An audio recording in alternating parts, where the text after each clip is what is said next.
Situational awareness is one of the most talked about and most misunderstood concepts in personal safety.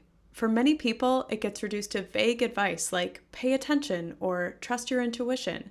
But without structure, those ideas don't actually help you make better decisions when it matters.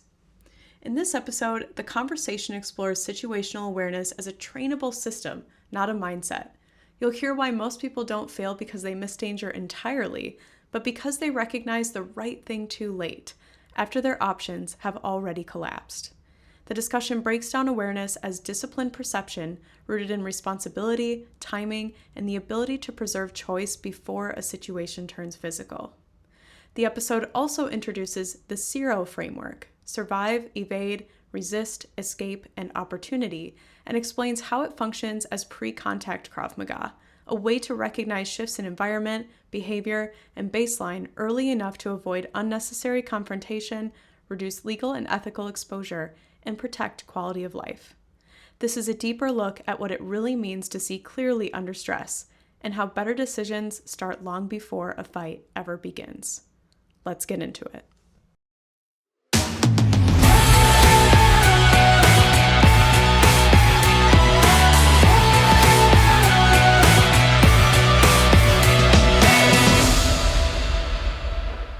Hey CJ, I am super excited about this topic today.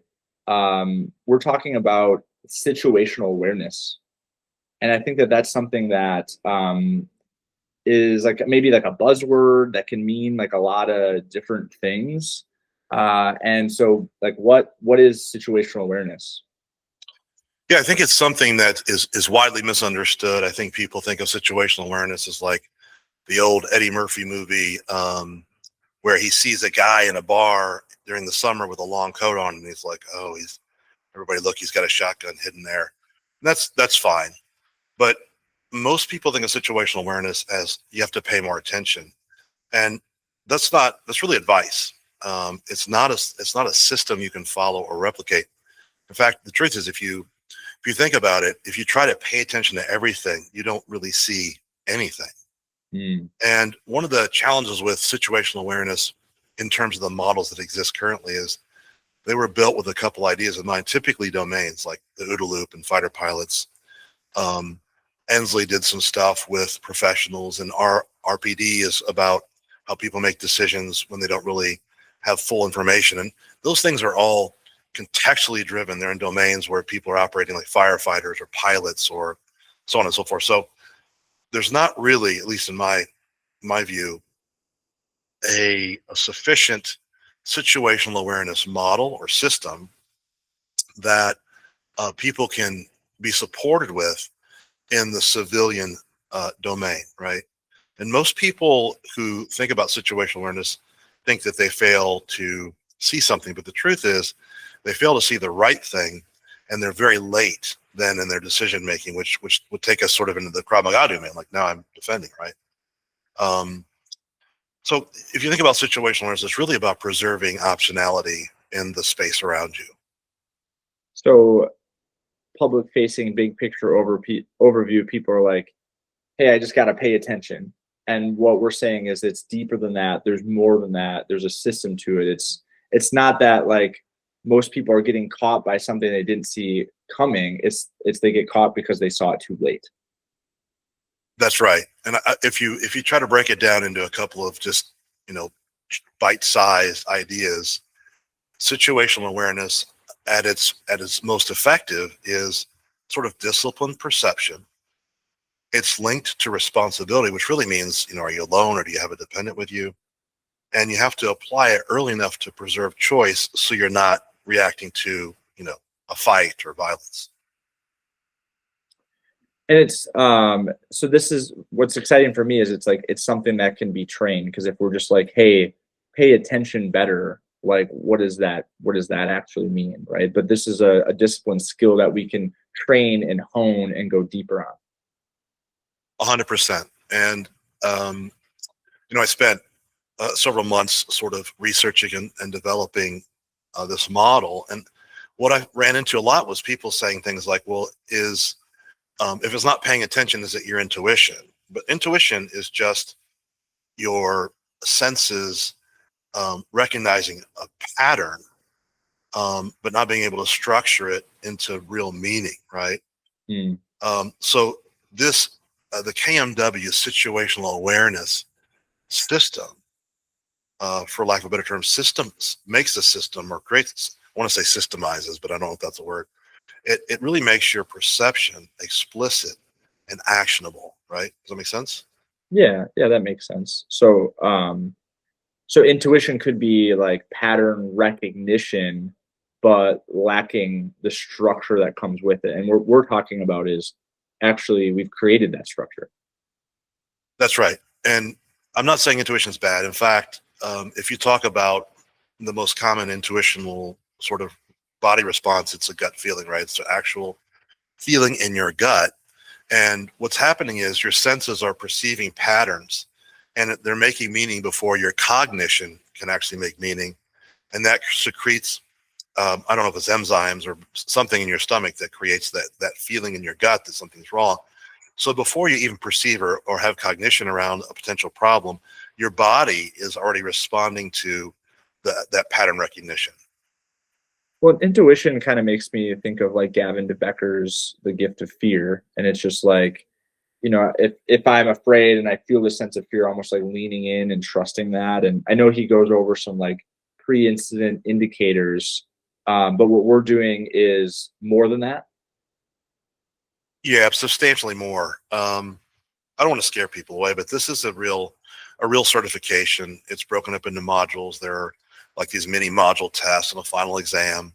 Um, this is as structured and as realistic and as useful a system as I've seen for civilians, not only to talk about situational awareness, but to have a framework to actually utilize the concept in real life, right? Yeah, and what I like about it and what I've seen so far is how it's still connected to Krav Maga. It's not this separate other thing. Like this framework, this structure is going to work under stress. It's going to, we're going to be able to do it from a position of disadvantage as well. Yeah, I actually take time at the beginning of the introduction to the system to really juxtapose and compare the the similarities between the way the system works and our four core principles, starting with address the danger, right? So think of this situational system, this situational awareness system as pre-contact Krav Maga driven. Does that make sense? So for a civilian, utilized way more than the contact version of Krav Maga. Or for I mean, for a lot of people, this is going to be something that's used on a daily, weekly basis all the time. Yeah. If you can habitualize what the system tries to give you, I think that people will be able to allow this system to, for lack of a better term, run in the background, right?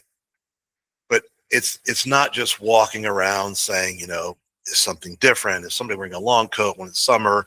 Those are all sort of tactical observations. And this is a system that is sort of a soup to nuts, if I can use that term, Hmm.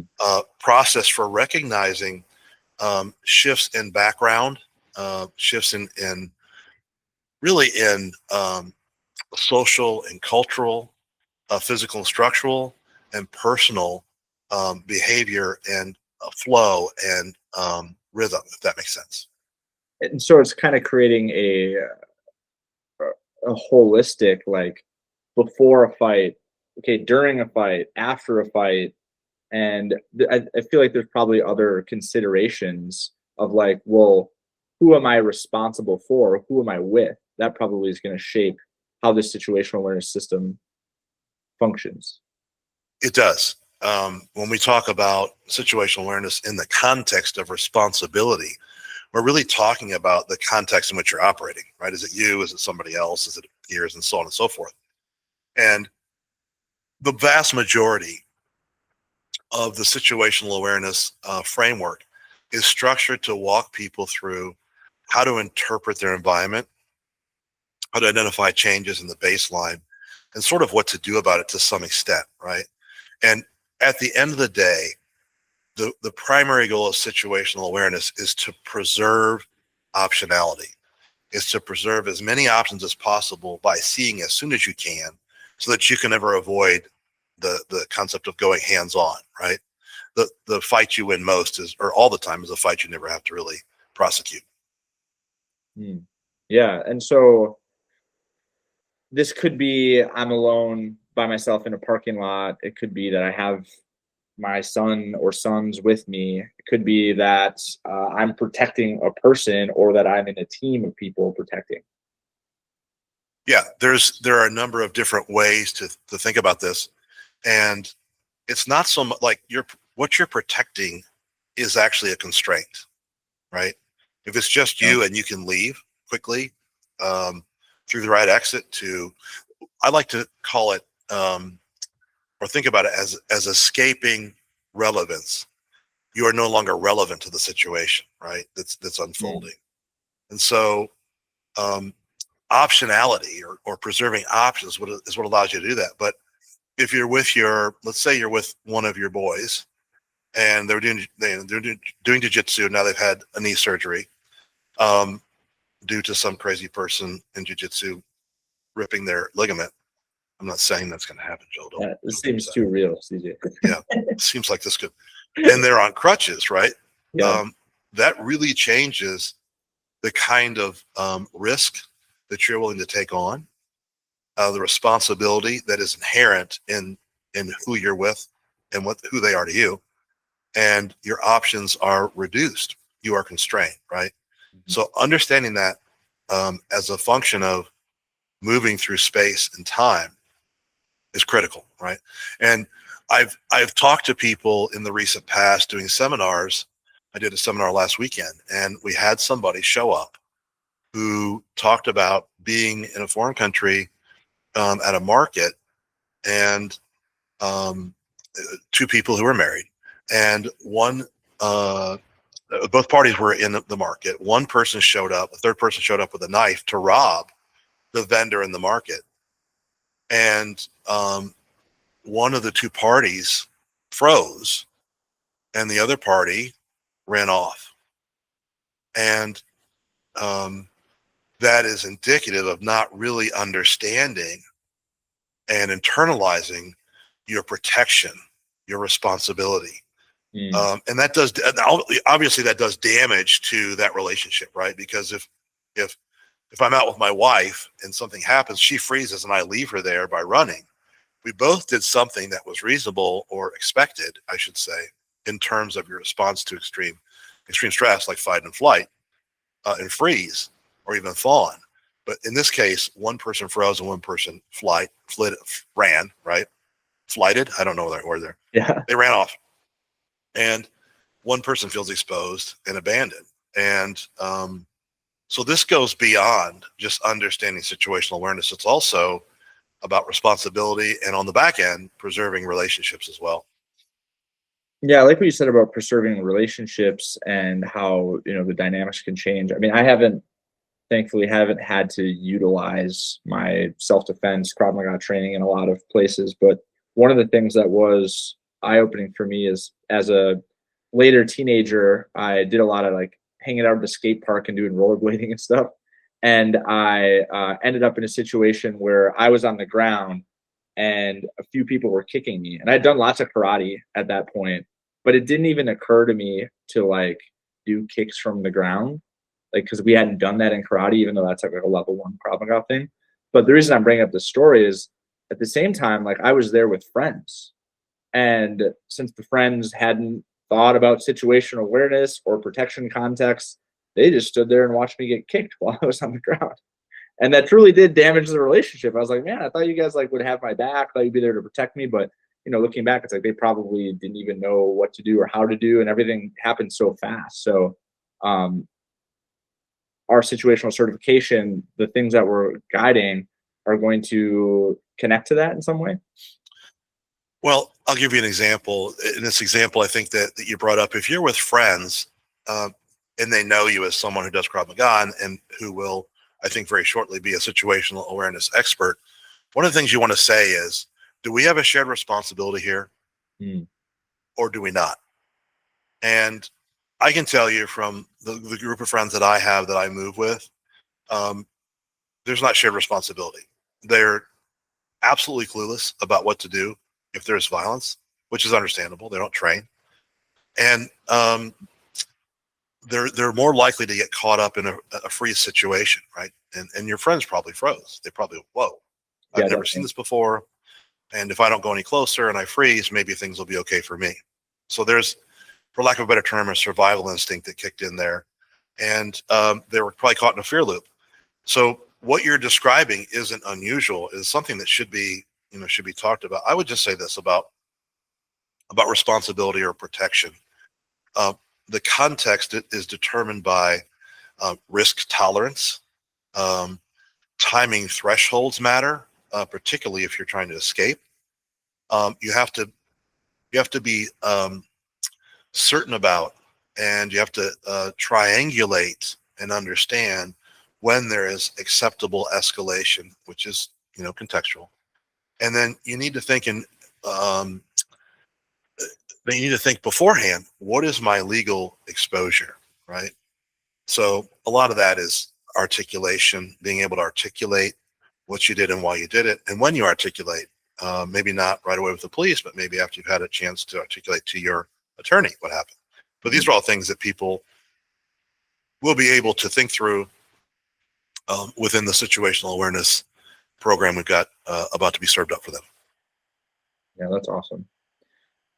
Okay, so what about this SEER-O framework? What is this? Yeah, so I bought, so full disclosure, if you look at some of the more relevant situational awareness models, I drew from some of them that had some level of relevance in what we're doing.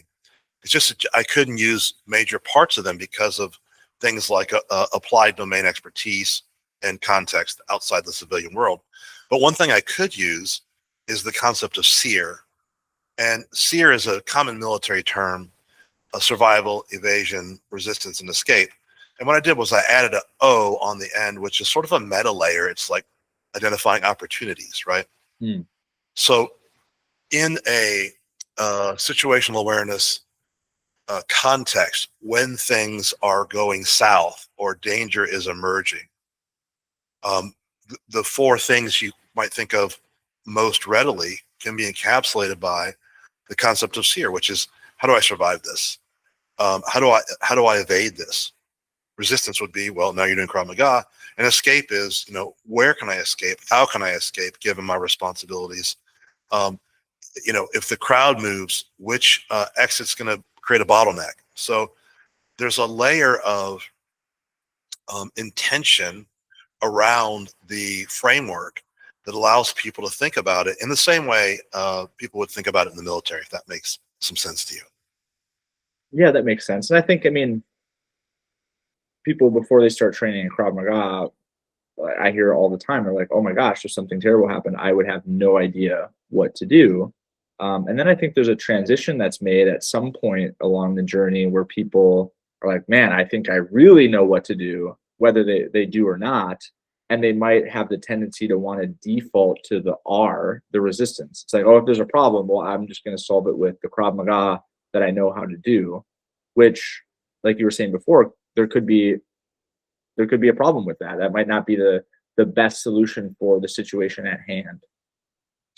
100%.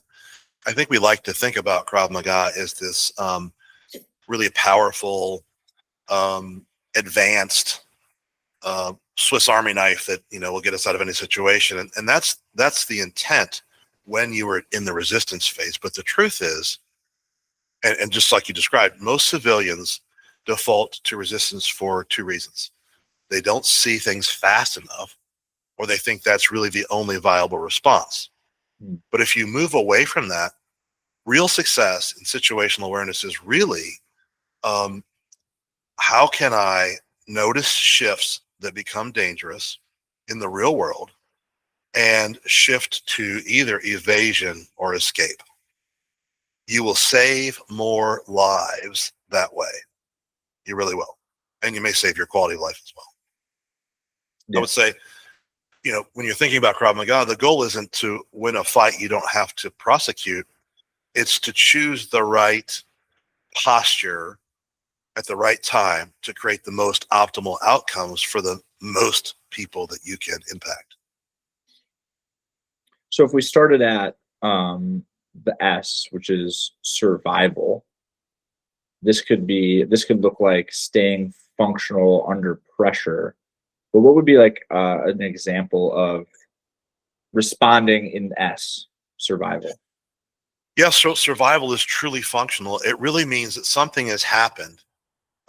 Maybe something happens behind you, and there's a surge from the people around you, and you have a compound fracture all of a sudden. Well, you need to avoid relevance, which we talked about earlier, which means don't be relevant to the situation, and ensure that you make the right choices and decisions that allow you to continue to survive. So looking for ways to, if it's bleeding, looking for a way to create a tourniquet, right? Mhm. Finding cover and concealment to become less relevant to the unfolding situation. So survival is really about preservation and functionality. I love what you said Yeah, about relevance. It kind of reminds me of one of the times that we trained together, and I think it was a tactic you were bringing up about, like kind of standing up and looking a little less assuming than you are. I don't remember exactly what you had called that, but yeah, that's kind of what my mind connects to with relevance to the situation. If something happens and I look capable and I look like I could be a threat to whoever this perpetrator, attacker, no good doer. If I look threatening, then I become relevant to the situation, and I might be in danger then. yeah. And in survival, the specific reason you want to, well, you always want to exit relevance, but you want to make sure that you're able to tend to whatever is causing you to think first of survival. So I want you to think of survival as contextualized around evasion and escape, Mm, right? So something in survival has created a situation where you're not at full capacity okay. and your life is in danger. Um, and you want to preserve as much functionality, which is capacity, as you can, and exit relevance so that you may not have to fight at all, or you may not have to deal with the rest of the building caving in, or whatever other context you're operating under. Does that make sense to you? Yeah, that makes sense. All right. Okay, so then Awesome. we have evasion. This one seems pretty self-explanatory to me, like disengaging without confrontation, leaving when possible, getting out of there. Yeah, evasion is usually leaving the potential for danger, leaving relevance before danger emerges. These are tough decisions. If you're with a group, you say to the group, "Look, I'm seeing some things I don't like. Come with me now." And you may try to tell as many people as possible. You're not going to think you're crazy. Hey, move away from this area. Let's go. Follow me. Um, and you have to do that without becoming more relevant. Like if someone is about to be violent, if a mass group of people are leaving their area, they may realize that sort of the jig is up, for about lack of a better term. But evasion is about disengaging. It's about relevance, and it's about avoiding confrontation. Something that I do from time to time, especially I live in a pretty small quote air quotes safe area. When I travel to bigger cities and I don't know exactly where I am, sometimes if I am walking on the street and I see someone, maybe a block or two down, and I'm just unsure about them, like I'll choose to cross the street to be on the other side of the street before I were to come, in closer contact with them. Is that a version of evasion? Yeah, it is. It's sort of a high level example of evading what you think might be dangerous. So evasion is, if you just put it into, a couple words, you're disengaging in your current proximity to danger without confrontation. And I would even say without relevance. It really means people don't notice you're doing it, right? Sure. Great. Okay, so we've got the S for survival, we've got the E for evasion, and then the R is resistance. And this is what we said, like this is enforcing boundaries. Like maybe we've tried to evade, we can't evade, and now they're there. Yeah, Krav Maga plays a major role in resistance. Everything from wrist releases to full-on multiple attackers, weapons defenses, and everything in between. Resistance is where we train the most. Resistance is what we think of the most when we think of danger, but there are other options. But this one should be something that anybody in the self-defense domain or in the Krav Maga community would instantly understand. Right. And also like what we've been working on with our handgun certification, like there's the option for higher force escalation should the situation require it to. Yeah, there's resistance. Resistance actually can mean many things. And it's interesting that if you look at the 4 outcomes that may be part of situational awareness, which is the SEER framework, and you think about layering that over protection context, you begin to understand the skill sets you need to be fully ready to prosecute all the way from S to E to R to E and recognize the opportunity windows as well.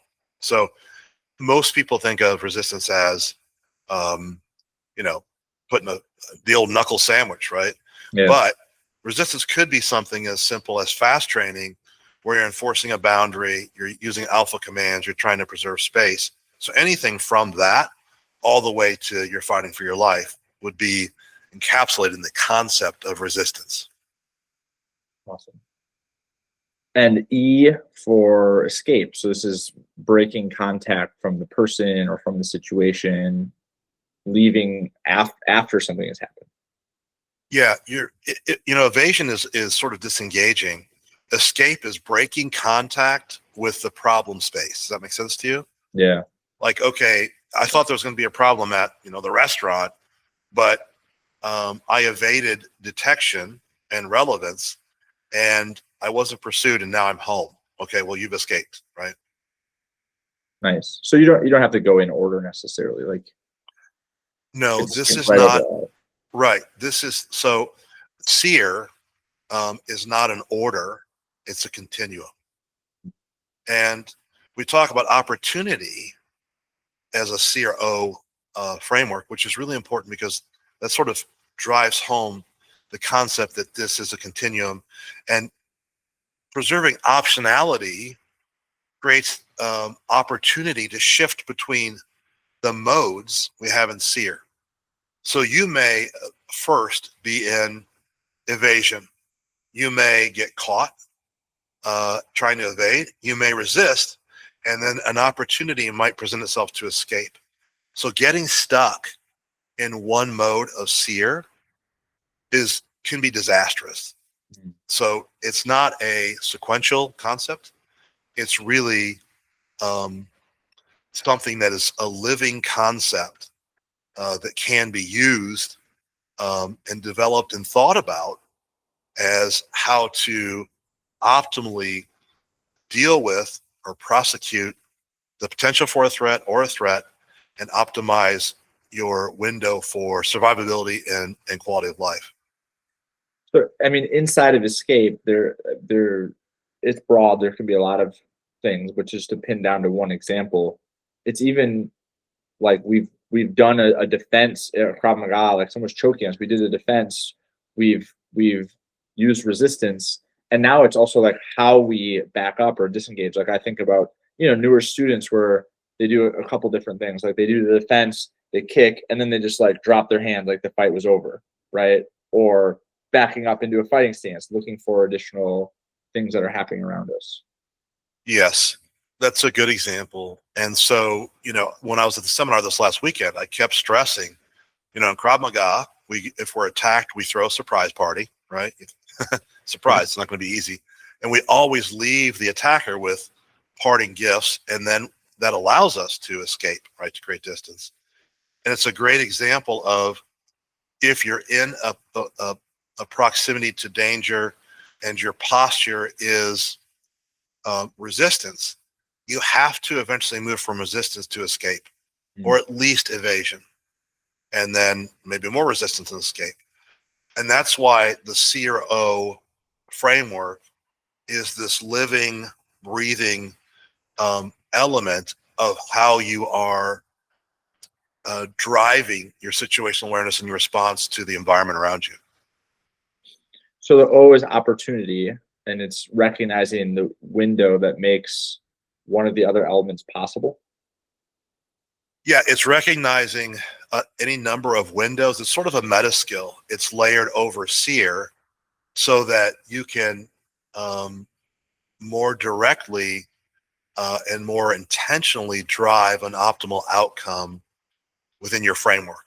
And I don't want to, we don't want to give away too much here, but there are specific ways to think about your environment and the people in it.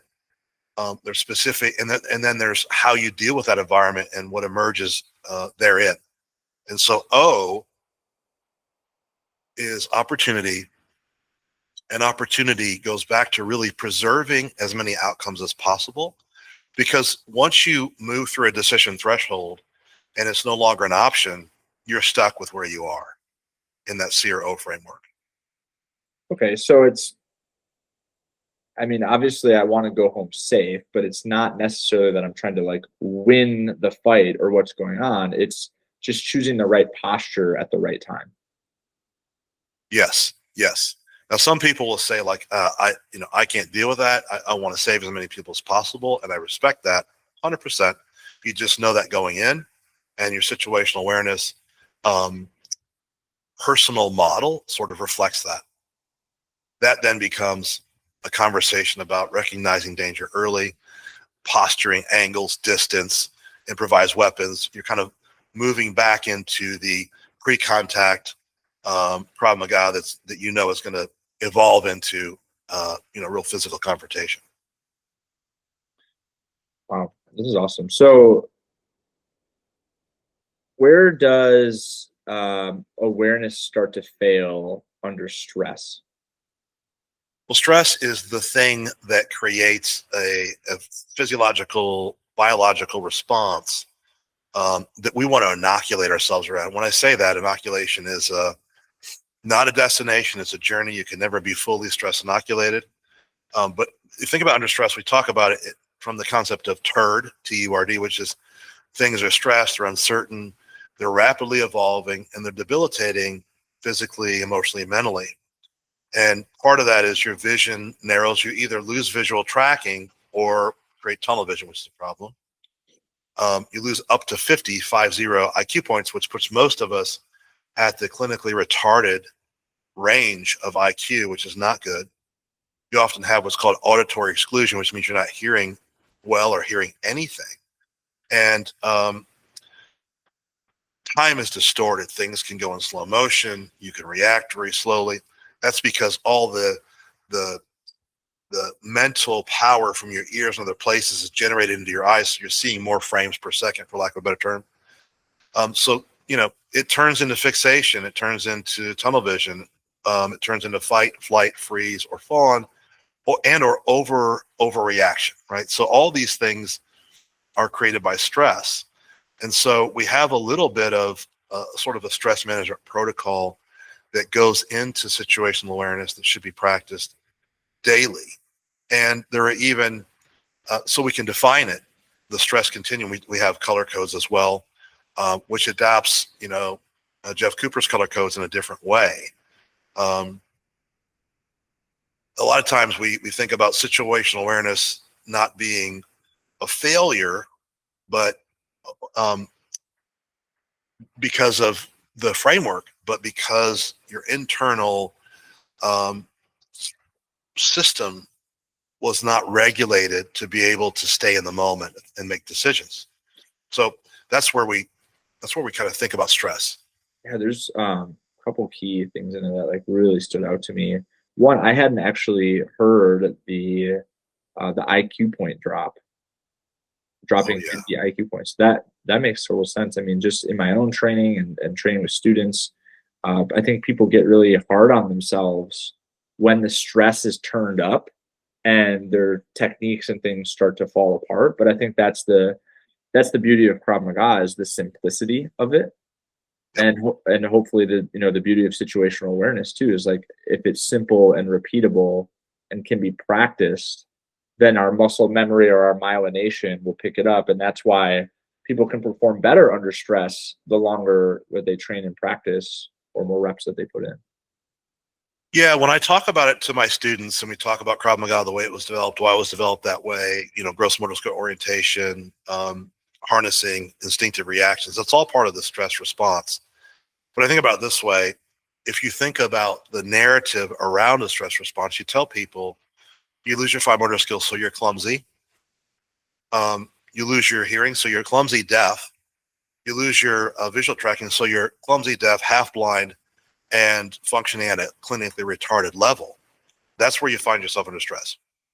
Stress inoculation allows you to combat some of that, but what that clearly shows is your system of self-defense has to be whittled down to the extent that the motor skills become myelinated, which is muscle memory, that your self-defense can be seen as sight pictures that generate inspiration around a muscle memory. And that muscle memory, those blocks of movements have to be limited in scope and make up the entire system. And so Krav Maga does that really well. The architecture of Krav Maga is ingenious, thanks to Emi and Darren as well. And we were talking, I think I was talking to Jeff about this earlier today on a call. And he was talking about instructors and the black belt level. I said, at black belt level, if you know every word in the instructor manual, but you don't understand deeply what's behind it, like what is the danger, the real danger, what's the secondary danger, in what context are you operating? There's so much information there that you understand literally, because I've done the math, literally between a quarter and a third of the system. You don't really know most of the system yet. That doesn't count, some of the insights that we talk about in training about the motor skills themselves and optimizing those. It's outside of even that.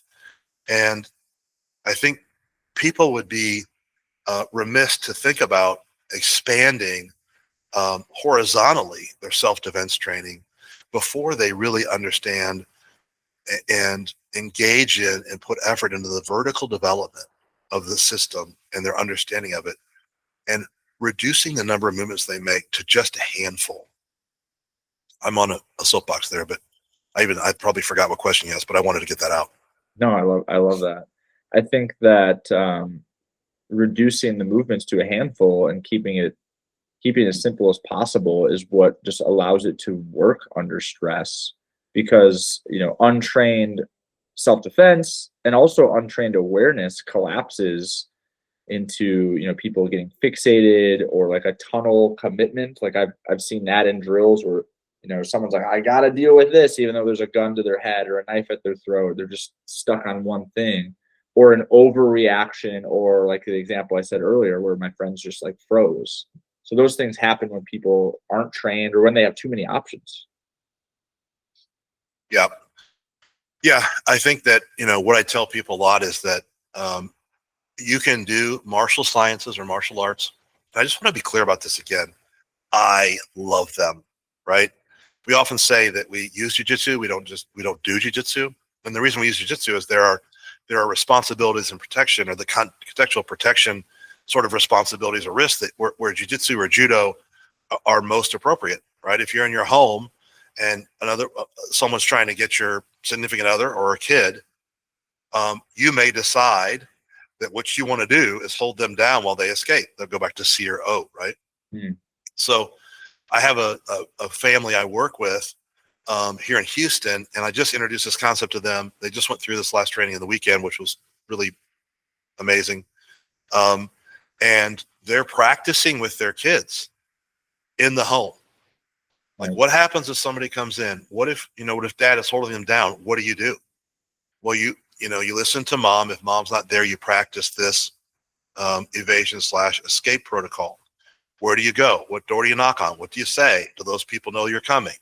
And you can really get a solid plan together. And I have to say this just for kids, which is off topic, but you don't scare kids by sharing the potential realities with them, because kids don't fear danger. They fear lack of a response to danger. If you have a solution to what you share, kids feel more empowered. It's just a sidebar, but yeah, I think you're exactly right. Less is more. We can't have a catalog of defenses that we run through. I often talk about it this way, Joe. When you do choke, two-hand pluck, right, from the front, a lot of people will say, well, if you do it this way or that way. So what happens is, if their arms are straight, there's one defense.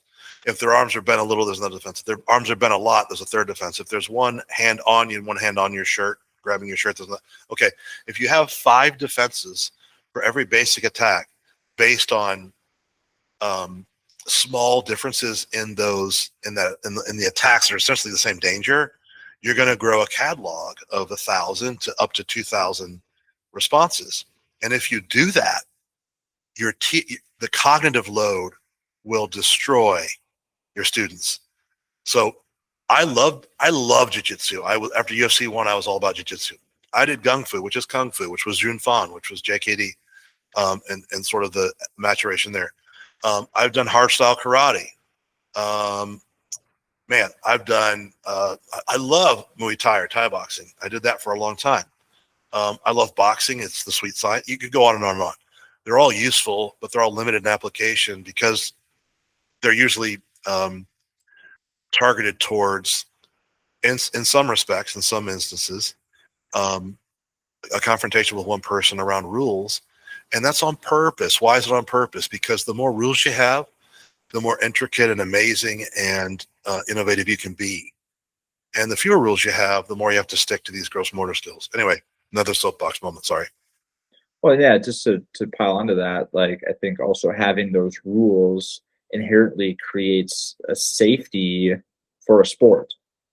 And when we're talking about self-defense, like we want to be safe, but we're not so concerned about the person who's trying to take our life. We're not concerned about their safety. Yeah, and they're hand in hand. They're two hands working together. If you tell me we're gonna roll on jiu-jitsu, and you say, but you can't eye gouge, well, then you don't have to defend eye gouges, which leaves you free to do other things, which you become an expert at intricate things because you don't have to defend other things, right? They're hand in hand. And that's what makes it interesting. That's what makes boxing interesting as opposed to just a brawl. And that's what makes jiu-jitsu interesting or judo interesting. You don't have to worry about things, so you can perfect your craft, which is punching or throws or kicks or whatever. It's awesome, but it's not self-defense. So when stress comes on and we have this fixation, tunnel commitment, overreaction, freeze, for awareness, obviously keeping it simple like we've talked about is one thing, but are there other self-management tools or things that we can do to be able to access the system? Yeah, the number one thing is breath control or breath management. And we talk a little bit about how you can self-management or self-regulate. And it's really about controlling your stress response. I won't go into a ton of it, but yeah, there's things you can do and things you should do, and they should be part of your daily practice. I think that I saw a study. No, I know that I can't remember what study it was, but in industrialized and digitized worlds, parts of the world, where people are constantly on the go, where we think a 60-hour work week should be average, where we work on the weekends. A lot of people, a preponderance of the population in that subset, are under constant cortisol impact or influence, right? Yeah. And so just doing this in your daily practice in the morning, midday, and night will not only help you practice it, but it'll also help regulate your body, just because we're always rushing somewhere and doing something. So yeah, we cover that in the model as well. So situational awareness doesn't fail because of the stress or the environment getting worse. It fails because people that lose their internal system lost regulation. Yep, they've got to regulate their system. It helps to reduce those symptoms we talked about earlier. It creates a more manageable turd situation and allows them to function in a way that is more optimized. So we have a big seminar we do every year up in Wisconsin and have access to a great facility that has like a lot of real world um, mock training buildings, right? And the reason I'm bringing this up is I think a lot of people think environments are interchangeable. Like if I'm on this mat and it's big open space and I'm training, that's going to be the same as if I'm in a real situation, and that's not true. No, it's not true. Environmental literacy in general is key in prosecuting situational awareness, right? Because when we say situational awareness, people think it's something you do, but it's also a framework you move through. So understanding your environment, whether it's like a public space, is different than your workplace, is different than tubular environments or transit, which is different than social gatherings and so on and so forth. And so the baselines are different. How freely you can move is different. Um, Social friction is different. If you're in a public space, there may be more social friction. If you're at workplace, there probably isn't, because there's a standard of conduct people have to generally, um, adhere to, or social gatherings, right? Social gatherings where the the context is understood and people are like-minded to a large degree.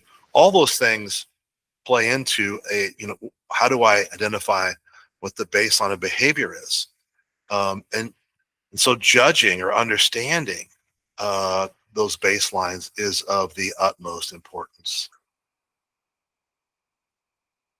What about how does like legal and ethical play into situational awareness? Well, it kind of goes back to a lot of times what I'll tell people is this: you need to develop your own personal ethos. It's your own sort of ethical operating system. And it needs to be done when you're sober-minded and you're willing to understand why you're making the choices you're making. Because from that perspective, it impacts how you're going to feel after an engagement, and it impacts the legality of what you're doing. In other words, if I'm going to confront somebody um, physically, or some bodies physically, what are the legal aspects? What are my choices? How will I articulate them? And how will I feel about it ethically and morally afterwards, right? So this is not really a conversation we have about don't break the law, or don't do things that people might interpret as breaking the law. It's really about understanding from the framework of your own personal ethos how far you're willing to go, why you're willing to go there, and how you might articulate that later. And that does a lot of things. That helps you with legal scrutiny on the back end of a situation. It also helps you to feel um, more regulated and satisfied and contented with the action you took, as opposed to second guessing and feeling guilty. Does that make sense to you?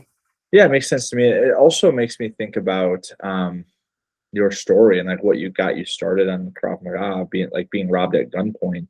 And the way I remember it is, afterwards the guy turned back and he may have shot, may have not shot. And that has shaken things up for me, I think, a little bit, where it's like prior to hearing that and thinking about that, it's like, oh, if somebody wants my wallet or my car keys or whatever, like I might just give it to them. But where's that line in the sand of like, I'm going to make a defense? And I think what you're saying is like that has to be a personal choice that people decide ahead of time, rather than when your IQ is lowered 50 points and everything's collapsing on you, trying to make that decision in the moment. Yeah, the sober judgment of sort of who, what, when, where, how, why, how, and how much um, is going to be much better for you. Even rehearsing that, and I don't want to go too far into this. I think that you recognize that people will immediately hear that we're doing this. They'll try to create something. They'll listen to what we're doing. They'll try to take what we're doing. But there is a checklist about how to articulate on the back end what you did and why. Mhm. And I think the most important thing people need to recognize is earlier low-cost decisions are often the highest impact and most legally defensible, if not invisible, decisions you can make. And late, more high cost, high impact, violent decisions are going to be highly visible, and you're going to have to do a lot of articulating for it to be legally viable. So situational awareness is, and I'm not saying that's bad, I'm saying that's a reality. The situational awareness is preserving options for those reasons as well. So on the front end, there's things that I can do that might not even be seen or come up in court that are going to be really effective. And then the later the situation goes, those things could be on video. They could, and they could get in the way later. Yeah, and it's compounded by um, the legal posture of the prosecuting enforcement arm of the locality in which things occur, right? Daniel Penny on the subway in New York was trying to help people. And by holding this person down and keeping them away from people, that's the responsibility context he took on, this guy accidentally died, right? And the New York prosecutor, I won't say negative things about him, but offline, I can talk to you for 2 hours with expletives about that guy, tried to prosecute Daniel Penny for saving people. So you will, as part of your ethos and what you're going to do, and what an amazing thing he tried to do that had a negative outcome, that is fully on the guy who's being the threat, not Daniel Penny. You just have to understand that your heroic and dangerous and singular, because no one else will, protection of other people can result in a lot of legal trouble on the back end. And you have to be cognizant of that and choose that as opposed to leaving people to the wolves if that's your choice.